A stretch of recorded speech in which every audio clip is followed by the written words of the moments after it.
Au programme cette semaine, Ghosn contre-attaque, un patron en approche pour Renault, le futur automobile au CES, enfin l'essai et les nouveautés de la semaine. Carlos Ghosn contre-attaque via une conférence de presse mémorable mercredi. Pas d'explication sur les conditions de sa fuite ni de véritables preuves de son innocence, mais plutôt une mise en cause générale. Nissan et ses dirigeants, le gouvernement et le système judiciaire japonais, le gouvernement français, enfin Renault, personne n'est épargné. Si l'ex-patron de Renault fait parler de lui, c'est aussi le cas de celui qui est annoncé comme le futur patron. Luca Di Meo a officiellement quitté ses fonctions de patron de Seat.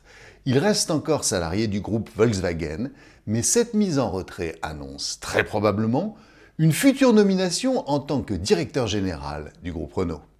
Comme chaque année, le CES de Las Vegas a une forte tonalité automobile, beaucoup de nouveaux modèles et des innovations technologiques majeures.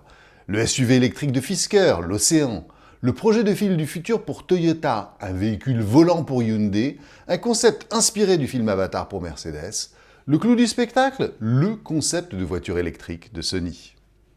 Nous avions pris il y a quelques semaines le volant de la Peugeot 208. Cette semaine, c'est au tour de sa cousine, l'Opel Corsa. Malgré leur parenté, elle fait preuve d'une identité stylistique bien à part, à l'extérieur comme à l'intérieur, mais aussi sur la route. La petite Allemande profite d'une mise au point spécifique de son châssis, plus ferme, et de sa direction. Les motorisations, en revanche, demeurent identiques à celles de sa cousine. Le salon de Bruxelles a ouvert ses portes vendredi 10 janvier pour 10 jours. Les principales nouveautés, la Mercedes GLA, la Volkswagen Golf 8, l'Opel Insignia restylé, la Skoda Octavia, mais aussi la Renault Clio e-Tech hybride et Captur e-Tech hybride rechargeable. Enfin, Fiat a également et finalement annoncé la motorisation avec alternodémarreur 12 volts, des 500 et des Panda. C'est tout pour cette semaine, à la semaine prochaine.